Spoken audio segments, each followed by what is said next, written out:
Hello दोस्तों, स्वागत है आप सबका फिर से अपने खुद के इस यूट्यूब चैनल पर। हम आ गए हैं फिर से आपके सपनों को नई उड़ान देने, सपनों को पंख लगाने।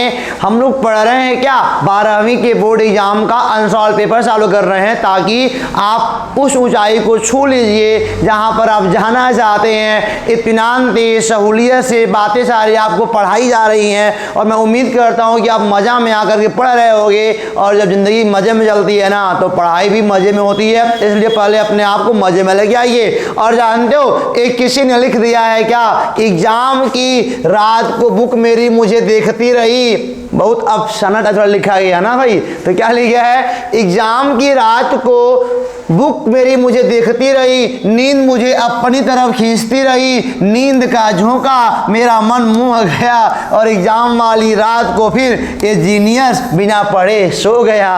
अगर ऐसा कर जाओगे तो गाली शायरियाँ बनाओगे, और भागी तो आप जानते हैं क्या करना है उसके बाद से। तो शुरू करते हैं अपने आज के इस सिलेबस को, यानी कि क्या सेट नंबर 3 चल रहा है। सेट नंबर 2 तक अगर आप देख के नहीं आए हो मेरे प्यारे बच्चों, तो आप देख के आ जाओ, क्योंकि सब पढ़ा दिया गया है। और मैं आपसे बोलना चाहता हूं, जिस विद्यार्थी ने 2023 के 7 सेटों को हल कर लिया, वो जान जाओ कि उसको कोई भी एक अच्छा नंबर या टॉप करने से कोई रोक नहीं पाएगा। इतना जान लीजिएगा। तो पढ़ाई अगर कुछ ना हो पाई है तो 7 सेटों को बढ़िया से पढ़ लीजिए, क्योंकि वही क्वेश्चन क्या होते हैं, बार बार रिपीट होते रहते हैं। ठीक है ना। और यहाँ पे जब भी बैठिए, कॉपी कलम के साथ बैठिएगा, ताकि आपको भी कहीं से तकलीफ ना होने पाए। तो हम क्या करने जा रहे हैं, बहुविकल्पी यानी खंड अ का सवाल नंबर पहला जो भी कह रहा है उसको देखना है। सवाल कह रहा है, विद्युत चुंबकीय तरंगे उत्पन्न होती हैं, यानी कि इलेक्ट्रोमैग्नेटिक वेव किससे उत्पन्न होता है। तो क्या बोलेंगे, त्वरित आवेशों से भैया। यानी कि अगर जो चार्ज है उसके पास एक्सेलरेशन है, तो हम क्या बोलेंगे, यह क्या बनाएगा, वैद्युत चुंबकीय तरंग का निर्माण करेगा भैया। यानी क्या, एक त्वरित आवेश द्वारा। ऑप्शन नंबर सी बन जाएगा।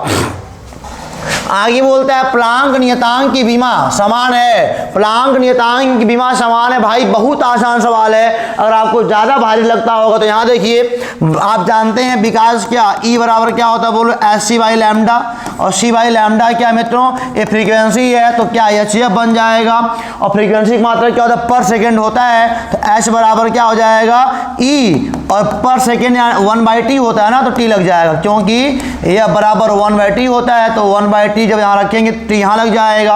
अब तुम खुद बोलो भैया, ई एच बराबर क्या, एच प्लांक कांस्टेंट है। एनर्जी बराबर क्या होता है, एनर्जी कार्य के बराबर होता है। तो बल गुणा विस्थापन या बल गुणा दूरी, और है क्या, गुणा समय। तो जानते हो क्या बन जाएगा, बल गुणा दूरी गुणा समय। तो याद रखना, ई बराबर एच बाई लैम्डा को फोटान की ऊर्जा, जहां पे एच क्या होता है, प्लांक कांस्टेंट होता है मेरे भाई। अगला कह रहा है, एक समान विद्युत वाहक बल E1 बराबर E2 कह रहा है, E1 बराबर E2 दिया है, तथा आंतरिक प्रतिरोध R1 तथा R1 बराबर R2, R1 बराबर R2 दिया है, कि दो आदर्श बैटरियां समांतर क्रम में जोड़ी गई हैं। ये कह रहा है समांतर क्रम में जोड़ा गया मेरे मित्रों, यानी कि प्लस वाला प्लस से और माइनस वाला माइनस से जोड़ा गया है। तो कहा जा रहा है, इसका तुल्य विद्युत वाहक बल E तथा आंतरिक प्रतिरोध R है। मतलब तुल्य विद्युत वाहक बल बोलता है E है, और क्या बोलता है, आंतरिक प्रतिरोध क्या दिया है, बोलो E। जो E नेट है मित्रों, वो क्या E दिया है, और जो R नेट है वो क्या, बोलो आपको R दिया है। तो जानते हो क्या होता है, क्योंकि समांतर क्रम में आपका विद्युत वाहक बल बदलेगा नहीं, यानी कि क्या रहेगा, बोलो E ही रहेगा। तो तुल्य विद्युत वाहक बल क्या रहेगा, बोलो आपका E ही रहेगा मेरे भाई। यहाँ पे क्या लिखा हुआ है, तुल्य विद्युत वाहक बल, यहाँ पे पहला वाला तुल्य विद्युत वाहक बल E बराबर E1 माइनस E2, नहीं ये नहीं रहेगा। ये देखो यहाँ पे दिया है ना, तुल्य ए। अच्छा देखो, दो ऑप्शन है, या तो तीसरा या तो चौथा। अब यहाँ देखो, समांतर क्रम में क्या होता है, अगर प्रतिरोधों को जोड़ोगे तो जो नेट वाला प्रतिरोध आएगा वो सबसे कम आता है, यानी जो R आया हुआ आपका वो R1 से छोटा होएगा, और वह R2 से भी छोटा होएगा, यानी कि आपका तीसरा वाला सही है। यानी कि तुल्य विद्युत वाहक वाला आपका देखो, E1 बराबर E2 बराबर E रहेगा, और जो R तुल्य वाला है वो R1 से छोटा होगा, और R2 से भी क्या होगा, बोलो छोटा होगा भैया। ये हो गया आपका। अब यहाँ देखो, कह रहा है, जब शुद्ध अर्धचालक में अशुद्धि का अपमिश्रण किया जाता है तो अर्धचालक की चालकता अगर मान जानते हो शुद्ध जर्मेनियम में अशुद्ध सिलिकॉन में अगर आप मिलाएंगे, इम्प्योरिटी मिलाएंगे, अशुद्धि मिलाएंगे तो उनकी चालकता क्या हो जाएगी मित्रों, बढ़ जाएगी। चालकता क्या होती है बोलो, बढ़ जाती है। यानी ऑप्शन नंबर सेकंड मित्रों क्या है बोलो, सही है। और हर एक सवाल को इत्मीनान से समझ के आगे चलिएगा ताकि कहीं पर आपको तकलीफ ना होने पाए। चलते हैं आपको लेके अगले वाले क्वेश्चन के ऊपर। अगला वाला क्वेश्चन याद कर लो हमेशा के लिए, क्या होता है भाई, सही विकल्प का चयन करना है। तो मैं बता दूं आपको ना, वोल्ट मीटर का जो प्रतिरोध है वह हमेशा आपको अधिक रखना होगा। अगर आपको मतलब कोई डिवाइस में आप वोल्टेज वगैरह नाप रहे हैं, वोल्ट मीटर लगाए हुए हैं, तो वोल्ट मीटर का जो प्रतिरोध होता है मित्रों वो हमेशा ज़्यादा से ज़्यादा रखा जाता है। तो यहाँ क्या बोलेंगे, वोल्ट मीटर का प्रतिरोध क्या होना चाहिए बोलो, अधिक होना चाहिए। इनको याद कर लीजिए, सवाल आपका सन 2023 में आया हुआ था। यहाँ देखो खंड ब है, अब हम लोग जल्दी से खंड ब पे आ गए। और अगर आपको लग रहा हो कि मैं मतलब बहुत स्लो पढ़ा रहा हूं तो करना क्या होगा, आपको कुछ नहीं करना है, आपको कॉर्नर पे जाना है, आपको एक मतलब सेटिंग का ऑप्शन मिलेगा, स्पीड बढ़ा दीजिएगा, 2 पे कर लीजिएगा, 1.5 पर कर लीजिएगा, जहां पर आपको मन वहां कर लीजिएगा। अब यहां बोल रहा है दूसरे का क वाला सवाल क्या कह रहा है बोलो, यदि एक परमाणु के मूल ऊर्जा स्तर की ऊर्जा क्या दिया है, E बराबर -54.4 इलेक्ट्रॉन वोल्ट है, तब इसका आयनन विभव याद कीजिए। यानी कि बोलता है ना आयनन विभव क्या होता है, मैं आपको बता दूं, इनको मुक्त कराने के लिए कितना वोल्ट हमको देना पड़ेगा। इलेक्ट्रॉन जो वहां बैठा है उसको मुक्त कराने के लिए कितना वोल्ट हमको देना पड़ेगा, तो -54 है ना, प्लस का 54.4 वोल्ट, इलेक्ट्रॉन नहीं रहेगा यहाँ पे, तो प्लस का 54.4 वोल्ट अगर दे देंगे तो क्या हो जाएगा बोलो, इलेक्ट्रॉन वहां से मुक्त हो जाएगा। यानी कि क्या कह रहा है, मतलब उसका आयनन विभव यही होता है। आयनन विभव क्या होता है भैया, इसका मतलब क्या होता है, आयनन विभव मतलब ये होता है जिस सेल में आपका इलेक्ट्रॉन है उसको वहां से निकालने के लिए कितना वोल्टेज मतलब लगाना पड़ेगा। तो यहाँ पे क्या बोलेंगे, प्लस। जब भी ये सवाल ऐसा आता है तो क्या करना है, केवल यही वाला निकाल देना है, आराम से प्लस का लगा बोलना है, इतना वोल्टेज दे दोगे बाहर निकल जाएगा। अब यहाँ पे भाई दूसरे का ख वाला सवाल क्या बोलता है, और हाँ यहाँ गलती मत करना, इलेक्ट्रॉन नहीं यहाँ पे रहेगा, इलेक्ट्रॉन से कट चुका है, खाली वोल्टेज रहेगा। ख वाला कह रहा है एक अवतल लेंस के प्रत्येक पृष्ठ की वक्रता त्रिज्या 30 सेंटीमीटर तथा अपवर्तनांक 1.5 है, तो इसकी फोकस दूरी फार्मूला क्या होता है अपवर्तनांक के मैटर में, 1/f = n-1 ब्रैकेट में क्या 1/r1 - 1/r2 होता है मेरे भाई। और अवतल लेंस है, क्या कर रहा है बोलो, अवतल लेंस है, ये वाला आपका R1 वाला है, ये वाला R2 वाला है। R1 आएगा आपका माइनस का, R2 आएगा प्लस का, R1 माइनस का, R2 किसका आएगा बोलो, प्लस का। यानी 1/f बराबर n का मान क्या है बोलो 1.5 -1, और ये जानते हो 30 है ना, तो ये आपका माइनस का 30 बन जाएगा, और 1/a + 30 है, तो क्या करना मेरे भाई, यही रहने देते हैं इसको। तो यहाँ फिर क्या हो जाएगा, 1/f बराबर घटाएंगे 0.5 आएगा, और यहाँ देखो भाई माइनस का 2/30 आएगा। यानी कि जानते हो ये आएगा माइनस का 1/30 आ जाएगा, क्योंकि 2 पंजे 10 और ये आपका ये हो जाएगा। यानी कि f बराबर क्या आएगा माइनस का 30 सेंटीमीटर, ये आपका दूसरे वाले का अंतर। यानी कि अवतल लेंस की जो फोकस दूरी है ना वह क्या बोलिए माइनस का 30 सेंटीमीटर रहेगा, ठीक है ना। अगला वाला कह रहा है नाभिक के द्रव्यमान संख्या से क्या तात्पर्य है, यह परमाणु क्रमांक से किस प्रकार भिन्न है। तो मैं बता दूं, मान लो यह कोई नाभिक है, ये मान लो किसी परमाणु का नाभिक है, तो हम बोलेंगे नाभिक का जो द्रव्यमान संख्या होता है ना, 1 नंबर का सवाल है, हम बोलेंगे चूंकि द्रव्यमान संख्या बराबर क्या, हम बोलेंगे नाभिक के अंदर क्या प्रोटॉनों की संख्या, नाभिक के अंदर प्रोटॉनों की संख्या, और प्लस क्या बोलो, हम बोलेंगे न्यूट्रॉनों की संख्या। भैया अगर प्रोटॉनों की संख्या को और न्यूट्रॉनों की संख्या को भैया आप क्या करेंगे बोलो, जोड़ देंगे ना जी, तो आपका आ जाएगा द्रव्यमान संख्या आ जाएगा। और एक बात और जान लीजिए मेरे भाई, और इसे बोलते हैं क्या, इसे बोलते हैं A बराबर क्या Z+ आप n बोल सकते हो। ये हो गया। तो द्रव्यमान संख्या बराबर क्या होता है, प्रोटॉनों की संख्या प्लस क्या होती है बोलो, न्यूट्रॉनों की संख्या होती है। और अगर मैं दूसरी बात आपसे कर दूं ना मेरे भाई, तो यहाँ देखिएगा प्रोटॉन की संख्या क्या होती है, तो हम बोलेंगे नाभिक के अंदर धनावेशों यानी केवल प्रोटॉनों की संख्या को परमाणु क्रमांक बोलते हैं। हम क्या बोलेंगे, किसी नाभिक के अंदर उपस्थित प्रोटॉनों की संख्या को क्या बोलते हैं, परमाणु क्रमांक बोलते हैं। और नाभिक के अंदर उपस्थित प्रोटॉनों की संख्या और न्यूट्रॉनों की संख्या के योगफल को द्रव्यमान संख्या बोलते हैं मेरे भाई। अब चलते हैं आपको लेकर के अगले वाले क्वेश्चन के ऊपर और देखते हैं कि अगला वाला क्वेश्चन क्या कहता है, ठीक है ना। एक मिनट, अगला वाला क्वेश्चन कह रहा है नाभिकीय संलयन से संबंधित कोई समीकरण लिखिए। तो मैं आपको बता दूं ना, नाभिकीय संलयन करवाना है तो आपको एक बात मैं थोड़ा सा बताता हूं, हिंट करता हूं। पिछले वाले में आप जाइएगा, पिछले वाले अंशाल पेपर में वहां पे आपने तोड़ रखा था ड्यूट्रॉन को, आपने वहां पे तोड़ रखा था भैया ड्यूट्रॉन को, यानी क्या यहाँ लिखा था 2 और यहाँ पे क्या, यहाँ था 1 और H और यहाँ पे क्या था मित्रों 2 था और यहाँ इनको ऐसे एरो लगाया हुआ था और यहाँ पे क्या हीलियम, ए हीलियम हो गया और प्लस क्या बोलो Q हो गया। ये अभी क्या है बोले नाभिकीय संलयन ही है, यानी कि नाभिकीय संलयन में या तो हाइड्रोजन को जोड़िए या तो भैया आप हीलियम को जोड़िए या दोनों को जोड़ लीजिए, यानी कि दो छोटे छोटे जब क्या होते हैं परमाणु मिलते हैं तो भारी मात्रा में ऊर्जा मुक्त होती है। तो आप मतलब कि हर एक सेट में इसका समीकरण पा जाएंगे, तो आप कहीं से इसको लिख सकते हैं। एक नंबर का सवाल है, मैंने कहा ना हर सेट में जवाब पा जाएंगे इसका। तो हमने पिछले वाला हमने लगाया था, अलग से नहीं याद करना मेरे भाई, लिख लो आराम से, ठीक है ना। अब चलते हैं अगले वाले पे, कह रहा है 2 वोल्ट तक विभवांतर से आवेशित 10 माइक्रोफैरड धारिता से संबंधित संधारित्र की स्थितिज ऊर्जा का मतलब मान निकालना है। तो आपको बूलियन व्यंजक अगला वाला हमको पढ़ना नहीं मेरे भाई। यहाँ देखो बस वोल्टेज का मान V है और आपके C का मान क्या है बोलो 10 माइक्रोफैरड। तो क्या होता है, बिकॉज U बराबर क्या होता है हाफ CV का स्क्वायर, तो 1/2 गुणे और C का मान क्या है बोलो 10 माइक्रोफैरड। तो 10 गुणे 10 में घाते -6 का ऐसे रख देंगे और वोल्टेज 2 वोल्ट है, 2 का 4 हो जाएगा।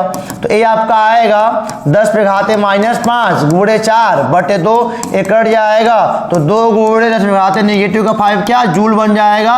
एक नंबर का सवाल तो भैया आपके लिए कुछ है ही नहीं मेरे भाई। तो करना क्या है, आराम से लगाना है, इत्मीनान से लगाना है, सुकून से लगाना है, क्योंकि सेट सॉल्व कर रहे हो और सेट इज लाइक पेपर, आपका एग्जाम का पेपर है, ठीक है ना। आप इनको अगर आराम से सॉल्व कर ले रहे हैं तो बहुत अच्छी बात है। अब चलते हैं अगले वाले पोर्शन के ऊपर और अगला वाला पोर्शन कह रहा है तीसरा का क प्रदर्शित कीजिए कि न्यूटन पर कूलाम तथा वोल्ट पर मीटर एक ही भौतिक राशि के मात्रक हैं और उस भौतिक राशि का नाम लिखना है। तो हम बोलेंगे चूंकि वैद्युत क्षेत्र, क्या बोलेंगे, चूंकि वैद्युत क्षेत्र E बराबर क्या होता है बोलो, यह बाई Q होता है, यानी कि हम बोलेंगे अतः E का मात्रक क्या हो जाएगा, E का मात्रक बन जाएगा आपका न्यूटन पर कूलाम बन जाएगा। एंड E बराबर और होता है dV/dr होता है, अतः E का मात्रक और बन जाएगा, E का अन्य मात्रक क्या बन जाएगा बोलो, E बन जाएगा आपका वोल्ट पर मीटर बन जाएगा। तो घबराना नहीं है। और हम बोलेंगे वह भौतिक राशि हमारा वैद्युत क्षेत्र है, हम बोलेंगे वह भौतिक राशि क्या बोलो वैद्युत क्षेत्र है। इसी का एक मात्रक न्यूटन पर कूलाम होता है और दूसरा क्या होता है मेरे भाई वोल्ट पर मीटर होता है। अब देखो अगला वाला सवाल ख वाला, ये तीसरे ख क्या बोलता है यार, 200 वोल्ट के विभव पर स्थित एक बिंदु 250 वोल्ट पर स्थित दूसरे बिंदु तक आवेशित कण के गति करने पर उसकी गतिज ऊर्जा में 10 जूल की कमी आती है। उस कण का आवेश ज्ञात कीजिए। तो पहली बात ये जानिए V बराबर क्या होता है, V बराबर बताएंगे डेल्टा V बराबर होता है W/Q। इतना तो जान लीजिए पहले आप, डेल्टा V का फार्मूला W/Q होता है। 200 वोल्ट से 250 पर गया है तो डेल्टा V का मान कितना आएगा 50 हुआ परिवर्तन और W यहाँ पे क्या दिया है 10 जूल और Q का मान हमको नहीं पता है। तो भैया Q बराबर क्या आएगा, ये आएगा 10/50 आएगा, यानी कि कट जाएगा 0.2 क्या आएगा कूलाम आएगा 0, यानी Q का मान क्या आएगा आपका 0.2 कूलाम आ जाएगा। बिल्कुल दिक्कत नहीं है भाई। मैंने क्या बोला, विभवांतर का फार्मूला क्या होता है डेल्टा V बराबर W/Q होता है और 10 जूल की कमी हो रही है, यानी कि यही ऊर्जा इनकी बनी हुई जो भी थी ऊर्जा W बराबर 10 जूल की थी वहां पे और Q का मान निकालना था। तो 0.2 कूलाम आपका आंसर आ जाएगा। बस फार्मूले हैं छोटे मोटे, चैप्टर 2 के फार्मूले सब है। आगे लिखा है रदरफोर्ड के परमाणु मॉडल की 2 कमियों का उल्लेख कीजिए। तो रदरफोर्ड साहब ने क्या नहीं कर पाया था, इलेक्ट्रॉनों का वितरण नहीं कर पाए थे। रदरफोर्ड साहब हम क्या बोलेंगे, इलेक्ट्रॉनों पहले या तो ऐसे कर लो, रदरफोर्ड साहब इलेक्ट्रॉनों के अस्थायित्व की व्याख्या नहीं कर सके थे। और दूसरा क्या लिख लेंगे, मतलब कि रदरफोर्ड साहब अवशोषण स्पेक्ट्रम और उत्सर्जन स्पेक्ट्रम को समझाने में नाकाम रहे। पहला क्या बोलेंगे, मतलब इलेक्ट्रॉनों के अस्थायित्व की व्याख्या नहीं कर पाए थे, और दूसरा क्या बोलो, या परमाणु के अस्थायित्व की व्याख्या नहीं कर पाए थे, और दूसरा क्या बोलेंगे, उत्सर्जन स्पेक्ट्रम और अवशोषण स्पेक्ट्रम को समझाने में असफल रहे थे। कॉपी पेन निकाल के नोट कर लो, याद रहेगा तो बढ़िया रहेगा मेरे भाई। अगला बोल रहा है कार्यफलन की परिभाषा तथा उसका मात्रक लिखना है मेरे भाई। कार्यफलन की परिभाषा और उसका मात्रक लिखना है। तो कार्यफलन क्या होता है मैं आपको बता रहा हूं, वर्क फंक्शन क्या होता है, कार्यफलन, और यहाँ पे क्या बोलो फाई दिया हुआ है। तो मैं आपको बताता हूँ ये क्या होता है मेरे भाई। क्या होता है ज्ञान, हम बोलेंगे किसी धातु के पृष्ठ से, क्या बोलेंगे, किसी मान लो कोई धातु है, आप लिखिएगा इस जो मैं बोल रहा हूँ, किसी धातु के पृष्ठ से इलेक्ट्रॉनों का उत्सर्जन कराने के लिए जितने ऊर्जा की आवश्यकता होती है उसे उसका कार्यफलन बोलते हैं। मैंने क्या बोला, किसी धातु के पृष्ठ से इलेक्ट्रॉनों के उत्सर्जन हेतु जितने ऊर्जा की आवश्यकता होती है उसे हम क्या बोलेंगे, उस धातु का कार्यफलन बोलते हैं। और कार्यफलन बराबर क्या होता है, ई बराबर क्या होता है मेरे भाई, ई बराबर याद करिएगा, या तो आप इसे ऐसे फार्मूला देखोगे पहले क्या होता है, जो ऊर्जा देते हो आप, जो ऊर्जा आप देते हो, ठीक है ना, जितना ऊर्जा आप दे रहे होते हो वही कुछ कार्यफलन में लग जाता है, और कुछ क्या बन जाता है बोलो कि मतलब जितना ऊर्जा बचता है इलेक्ट्रॉन लेके आगे भाग जाता है, ठीक है ना। यानी कि आप देख सकते हो कार्यफलन क्या है, एक टाइप का कार्य है। कार्यफलन क्या बोले, एक टाइप का कार्य है। और जो कार्य का मात्रक क्या होता है बोलो मेरे मित्रों, जूल होता है। तो इसका मात्रक क्या होने वाला है बोलो, जूल ही होने वाला है। लेकिन एक बात और जानिएगा, एक बात और, हाँ ठीक है कोई बात नहीं है। तो कार्यफलन का मात्रक क्या बन जाएगा बोलो मित्रों, आपका ये जूल बन जाएगा। तो मित्रों कार्यफलन का मात्रक आप लोग जूल लिख लीजिएगा। और परिभाषा क्या लिखेंगे, परिभाषा में बोलेंगे किसी धातु के पृष्ठ से इलेक्ट्रॉनों के उत्सर्जन हेतु न्यूनतम ऊर्जा की जो आवश्यकता होती है उसे हम क्या बोलेंगे, उस धातु का कार्यफलन बोलते हैं, ठीक है ना। अब चलते हैं आपको लेकर के अगले वाले क्वेश्चन के ऊपर, ये पूरा हो गया। अब चलते हैं आपको लेकर के अगले वाले के, आने कि हम लोग आ गए मित्रों खंड द पर आ गए हैं। और जानते हैं खंड द क्या बोलता है, बहुत अच्छे से मतलब सवाल को सॉल्व करना। ऐसा नहीं है मेरे भाई कि आपको सवाल नहीं सॉल्व करना है, आपको सब सवाल सॉल्व करना है, इत्मीनान से करना है, बहुत ही सुकून से करना है। लेकिन हाँ अपनी एनर्जी को मेंटेन करके चलना पड़ेगा। अगर आप हताश निराश हो जाएंगे तो कुछ ना होगा। अगर आप कुछ नहीं पढ़े हैं तो हमने कहा ना 7 सेट पढ़ाया जा रहा है, उसी को अगर पढ़ लेंगे बढ़िया से तो आपका पक्का जो एग्जाम है वो निकल जाएगा। तो बहुत ज़्यादा ताम झाम नहीं करने का। यहाँ देखो सवाल क्या बोलता है, सवाल बोल रहा है वायु के सापेक्ष किसी द्रव के अपवर्तनांक का वायु में प्रकाश की चाल तथा द्रव में प्रकाश की चाल से संबंधित व्यंजक प्राप्त कीजिए। अच्छा एक बात जान जाओ, व्यंजक लिखना है, प्राप्त नहीं करना, खाली लिखना है। तो अगर हम बोले अपवर्तनांक ऑफ वाटर अपान क्या, अपवर्तनांक ऑफ एयर, तो हम यहाँ वेलोसिटी क्या होती है, वेलोसिटी इन एयर अपान क्या, वेलोसिटी इन क्या बोलेंगे बोलो, वाटर का होता है। लेकिन यहाँ पे क्या रहा है, वायु के सापेक्ष किसी द्रव के अपवर्तनांक का वायु में प्रकाश की चाल तथा द्रव से के सापेक्ष, हाँ वही है। अब आप संबंध इतना जानिएगा, अपवर्तनांक अगर सीधा लिखा होगा तो वेलोसिटी क्या रहेगी बोलो, उल्टी लिखी होगी मेरे भाई। मैंने क्या बोला, अगर अपवर्तनांक क्या होगा बोलो, सीधा लिखा होगा तो वेलोसिटी क्या रहेगी बोलो, उल्टी रहेगी। तो देखो W यानी कि वाटर का अपवर्तनांक ऊपर तो वेग नीचे, तो वेग नीचे है, और अब एयर का अपवर्तनांक नीचे है तो वेग कहाँ है बोलो, ऊपर है। बस इतना सा होता है मेरे भाई। अब कर हाँ ये चीज आपको करनी है, द्रव में स्थित किसी वस्तु की आभासी गहराई के लिए सूत्र का निगमन करना है, ठीक है ना। मैं वो कर रहा हूँ, यहाँ देखिएगा। अब बहुत ही इत्मीनान से देखिएगा, मैं सवाल लगाने जा रहा हूँ। ये मान लीजिए कोई आपके पास बर्तन है मेरे भाई, और बर्तन में क्या भरा है बोलो, मान लो बर्तन में भरा है पानी, ठीक है ना। अब होता है क्या है, मान लो बर्तन का जो वास्तविक गहराई है वो क्या बोलो डी है, ठीक है ना। अब मान लेते हैं यहाँ पे एक सिक्का कोई रखा पड़ा है, ठीक है ना, तो सिक्के से जो पहला वाला प्रकाश जाएगा वो सीधे निकल जाएगा। अच्छा बाहर अपवर्तनांक मान लो n1 है और जल का अपवर्तनांक क्या मान लो बोलो n2 है मेरे भाई, ठीक है ना। अब होता क्या है, दूसरा रे चलेगा तो यहाँ तक तो जाएगा आराम से, लेकिन जानते हो ना यहाँ बनेगा नॉर्मल, यहाँ अविलंब बनेगा। अब जब प्रकाश क्या होती है सघन माध्यम से विरल माध्यम प्रवेश करती है तो क्या होती है, ये अविलंब से दूर जाते हैं मेरे भाई, तो ये बन जाएगा, ये देखो भैया क्या होने वाला, ये दूरी को मान लो x, ठीक है ना, ये दूरी मान लो x।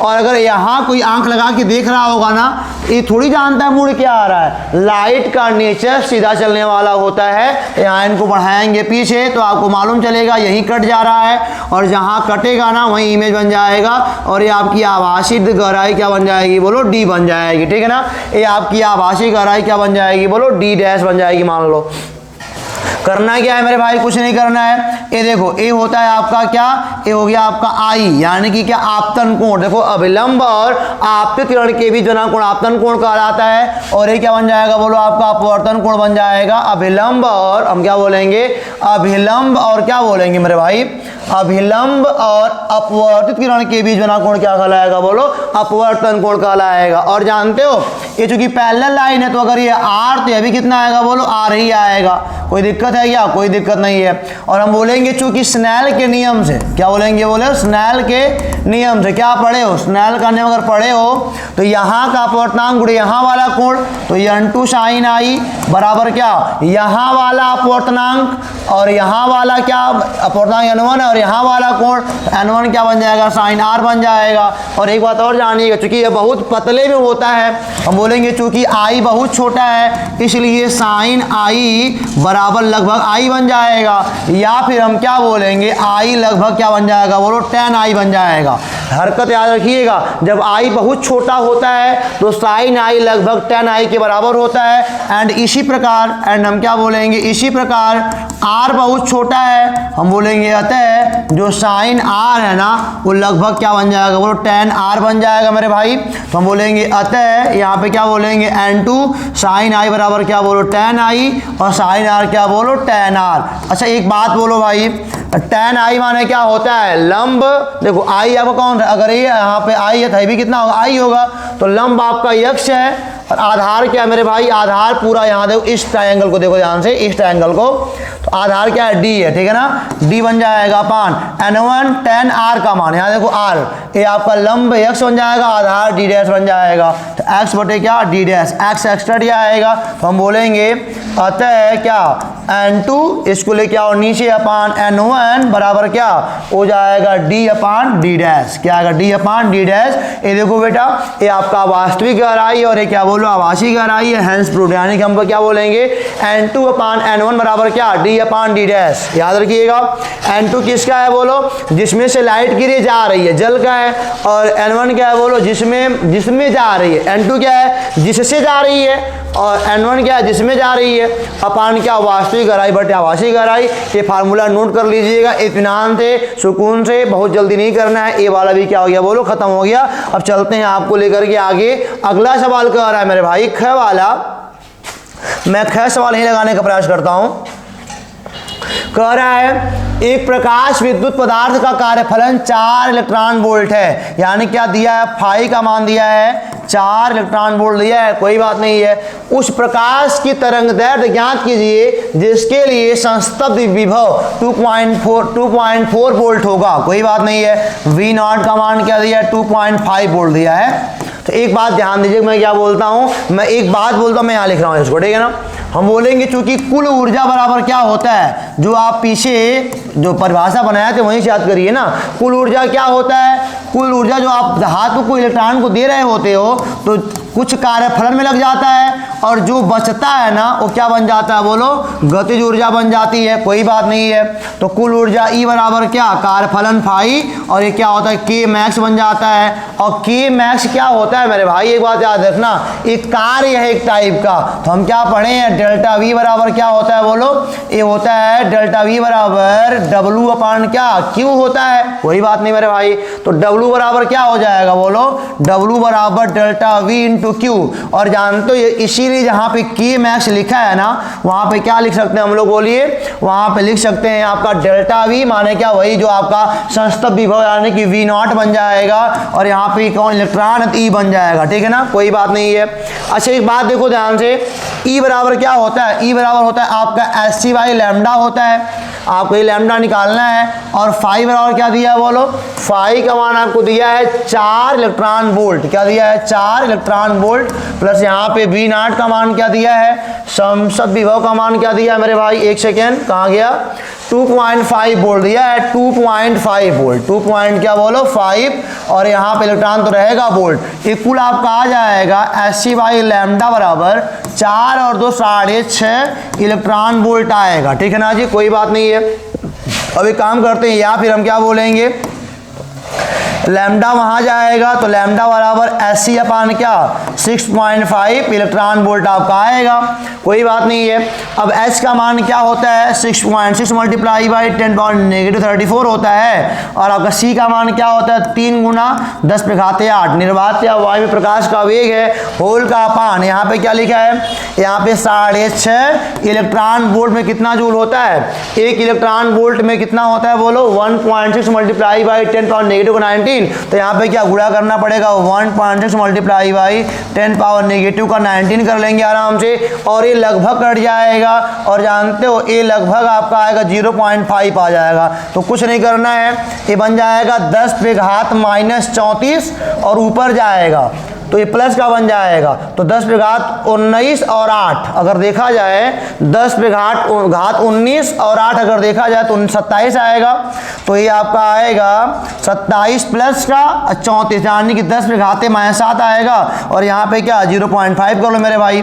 तो करना क्या है, 10 का गुणा ऊपर कर लो 10 का नीचे कर लो, तो ये आपका आएगा -7 आएगा, और ये आपका आएगा 2 गुणे क्या 10 पे घाते -7। अगर मैं कहता हूँ 1000 का गुणा 1000 का भाग कर लो तो लगभग ये आपका आएगा 2000 गुणे, अब भाग करेंगे, अरे ऐसे कर लेते ना, 2 में 1000 का अगर गुणा करेंगे 1000 का भाग करेंगे ये 2000 बन जाएगा, और जब 1000 ऊपर जाएगा तो 10 पावर -3 बन जाएगा, तो 10 पावर -3 और -7 क्या बन जाएगा 10 पावर -10 बन जाएगा। मीटर नहीं लिखना है, एंगस्ट्रॉम कर लो, खत्म कहानी, यानी कि लगभग कितना आएगा 2000 एंगस्ट्रॉम आएगा। यहाँ पे हाँ थोड़ा देखो आराम से कैसे काटा गया है, यानी अप्रॉक्स मान के काटा गया है, तो यहाँ पे लिखिएगा लगभग, क्योंकि एग्जाम में हम कितना गुणा भाग करेंगे मेरे भाई, तो लगभग 2000 एंगस्ट्रॉम का क्या आएगा बोलो आपका लैम्डा का मान आएगा। उम्मीद करता हूँ कि आप जो भी क्वेश्चन मैं समझा रहा हूँ आपको अच्छे तरीके से समझ में आ रहा है, तो मैं इसको हटाता हूँ, चलता हूँ लेकर के आपको अगले वाले के ऊपर। और अगला वाला सवाल मेरा कह रहा है मित्रों, क्या कह रहा है, धारावाही वृत्ताकार कुंडली के केंद्र में उत्पन्न चुंबकीय क्षेत्र की तीव्रता का सूत्र का निगमन करना है। तो मैं आपको बता दूं कि आप जाएंगे YouTube में, अपने ही चैनल में जानते हो पूरा एक लंबा सीरीज 2.5 घंटे का बनाया गया है, जहां पे फार्मूले कितने मिलेंगे आपको, फर्स्ट पार्ट के सारे फार्मूले मिल जाएंगे। और अगर आपको फार्मूला प्रूव करने में डर लगता है तो आप जरूर वहां पे जाइए, आपके लिए बहुत किफायती होने वाला है, 2.5 घंटे जरूर देखिए आप, और उससे बाहर कुछ आने वाला नहीं है। तो उम्मीद करूंगा मैं कि आप ये वाला सवाल जाके वहीं देखेंगे, और हाँ यही नहीं सारे फार्मूलों को आप जाकर के वहीं देखेंगे मेरे भाई, मैं मानता हूं ऐसा आप करेंगे। मैं आपके लिए जितना भी बन पा रहा है कर रहा हूं, आप पढ़िए, बस सुकून से पढ़िए, इत्मीनान से पढ़िए, और जहां पे समझ में ना आए हमको बताइएगा। घ वाला सवाल क्या बोलता है, प्रिज्म कोण 60 डिग्री वाले प्रिज्म में प्रकाश किरण डालने पर न्यूनतम विचलन कोण 30 अंश प्राप्त होता है। ए का मान आपका भैया 60 है और डेल्टा एम का मान 30 है। तो प्रिज्म के पदार्थ का अपवर्तनांक n बराबर फार्मूला क्या होता है, ये होता है sine A plus delta M by 2 upon क्या होता है बोलो साइन ए बाई 2। और यहाँ देखिए ना हम बोलेंगे या फिर n बराबर क्या साइन ए का मान क्या दिया है 60 डिग्री और डेल्टा एम का मान 30 डिग्री अपान 2 दिया है। और यहाँ पे आएंगे साइन ए 60 डिग्री बाई 2 दिया है मेरे भाई। अब यहाँ पे आएगा साइन 90/2 कितना हो जाएगा बोलो 45 डिग्री बन जाएगा। और होल का मान यहाँ क्या बन जाएगा साइन 30 डिग्री बन जाएगा। साइन 45 का मान 1/2, साइन 30 का मान 1/2, पहले का चौथा दूसरे का तीसरा तो 2/2 बन जाएगा।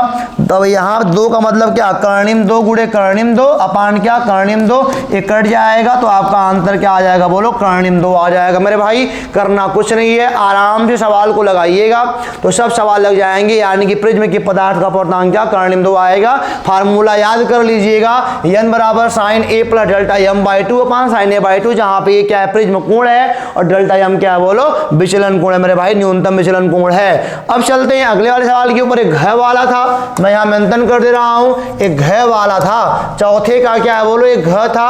अब आते हैं आपको लेकर के चौथे की अंग के ऊपर चित्र के अनुसार कह रहा है धात्विक तार से बने ABC समकोण त्रिभुज अपने तल में 2 मीटर पर सेकेंड के एक समान चाल से गति करता है।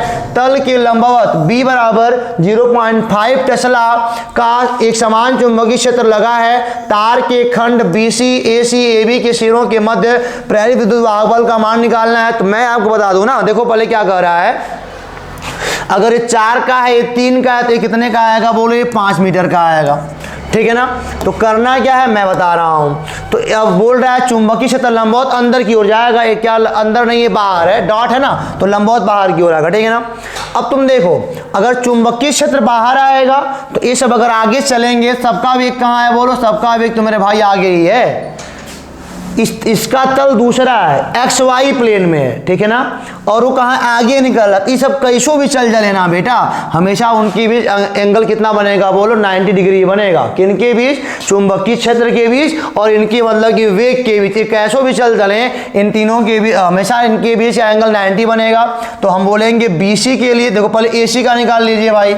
अगर AC का आप निकाल लेंगे तो फार्मूला क्या होता है बोलो, E बराबर क्या होता है VBL साइन थीटा होता है। तो कोई बात नहीं है, तो V का मान क्या बन जाएगा बोलो वेलोसिटी 2 है और B का मान क्या बोलो AC के लिए वैसे तो B का मान 0.5 ही है और L का मान क्या है वो 3 मीटर का है। तो यहाँ पे साइन 90 लग जाएगा, साइन 90 का मान 1 होता है तो 3 दूनी 6 25 यानी कि 3 वोल्ट का बनेगा मेरे भाई। और अगला निकालो BC का निकाल लीजिए, तो ये अभी कहाँ आगे जा रहा है। तो अगर देखा जाए तो ये अभी E बराबर क्या होता है बोलो VL साइन थीटा। तो अगर यहाँ देखा जाए तो V का मान क्या है, V का मान सबका 2 है, B का मान 0.5 है और L का मान क्या है बोलो 4 है और साइन क्या 90 है, साइन 90 का मान 1 होता है। गुणा करेंगे 4 दूनी 8 पंजे कितना 40, 4 वोल्ट का बन जाएगा यहाँ मेरे भाई, 4 वोल्ट का बन जाएगा। और अगर AB का निकाल लिया जाए तो हम बोलेंगे AB के लिए फिर वही फार्मूला E बराबर V और B और क्या L कितना है बोलो 5 है और साइन 90 यहाँ भी आएगा। तो यहाँ इसका भी मान 1 होता है तो 5 दूनी 10 और 10 50 यानी कि 5 वोल्ट यहाँ बन जाएगा, ठीक है ना। यानी कुल लेके 5 वोल्ट का यह बनाएंगे, 4 वोल्ट का अलग से यह बनाएंगे और 3 वोल्ट का यह बनाएंगे। तो उम्मीद करता हूँ सारे क्वेश्चन आपको समझ में आ गए होंगे और आधा यहाँ देख लिया, अगला आधा वाला पार्ट आपको वेट करना पड़ेगा अगले वाले वीडियो में। आप जानते हो डेली वीडियो पढ़ता है, मैथ का भी पढ़ता है और फिजिक्स का भी पढ़ता है। तो उम्मीद करते हैं कि आप बढ़िया से समझ पा रहे होंगे, पढ़ पा रहे होंगे, तो कहीं भी आप गलत मत करिएगा। तो मिलते हैं दोस्तों आपसे अगले वाले वीडियो में, तब तक के लिए आप पढ़िए और मस्त रहिए, हमारी शुभकामनाएं आपके साथ हैं।